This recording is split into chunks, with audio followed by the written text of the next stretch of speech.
Gazze bütün Müslümanların, hatta bütün insanların birinci gündemi olması gerekir.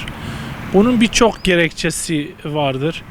Birincisi, bütün dünya şahittir.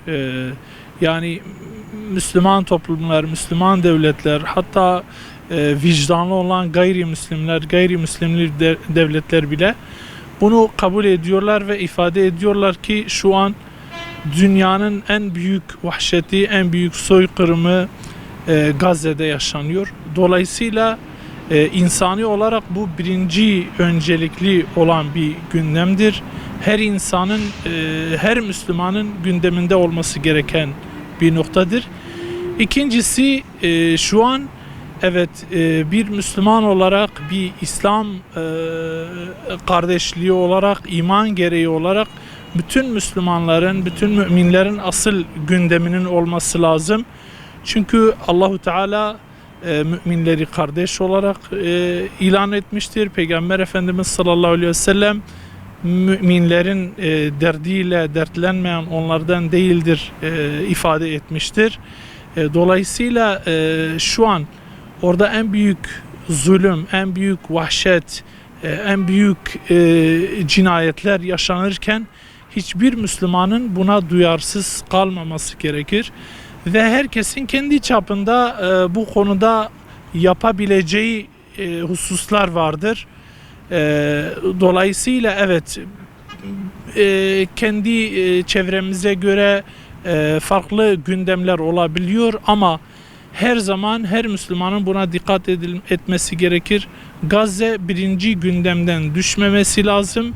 Şu an Siyonistlerin istediği budur. İnan ki biraz daha geri plana düşerse Gazze, çok daha büyük facialar, çok daha büyük vahşetler yaşanır ve tam tersi olarak Müslümanlar biraz daha hassasiyet gösterseler, bu işin üzerinde biraz daha düşseler, tepkilerini biraz daha fazla ifade etseler, tam tersi de buna da etkisi olacaktır. Yani Allahu Teala'nın Kur'an-ı Kerim'de Kur'an'ın tam ortasında bahsettiği Mescid-i Aksa, evet, Allah'ın gündemidir, Kur'an'ın gündemidir, Resulullah'ın gündemidir, her Müslümanın da gündemi olması lazım. Kur'an-ı Kerim'de Allahu Teala Yahudilerin ne kadar kötülük yaptıklarından, ne kadar yoldan saptıklarından, ne kadar yani saptırıcı ve ifsat ehli bir toplum olduklarından Allahu Teala bahsediyor. En çok onlardan bahsediliyor. Bu Kur'an'ın gündemidir. Bu Allah'ın gündemidir. Dolayısıyla her Müslümanın gündeminin olması lazım. Yani şöyle ifade etmemiz lazım. Tabii ki her Müslüman, her mümin bunun farkındadır. Orada Gazze-İsrail savaşı diye bir şey yok. Orada iman küfür savaşı vardır. Orada Gazze şu an bütün Müslümanları imani İslam'ı temsil eden bir imani İslami mücadeledir. Mescid-i Aksa için yapılan mücadeledir. Tüm ümmet adına yapılan bir mücadeledir. Dolayısıyla her Müslümanın her duasında bunun olması lazım. Bu bir gündemdir.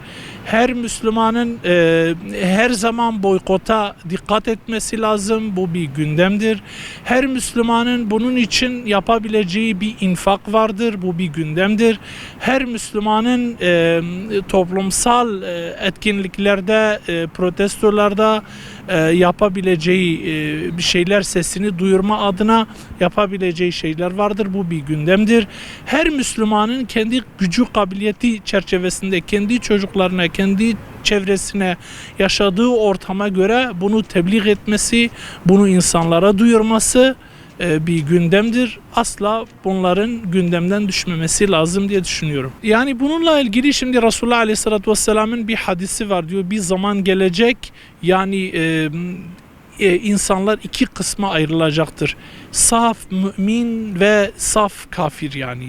Yani sade küfür ve sade iman ortaya çıkacaktır. Şimdi bunu gözlemliyoruz bununla. Gerçekten kalbi Allah'tan yana, imandan yana, İslam'dan yana, Müslümanlardan atan kişiyle haşa yani küfür tarafını, küfre meyledeni, kafire yandaş olanıyla bu şartlar, bu yani Gazze mücadelesi bunu ortaya koydu, bunu ifade etti.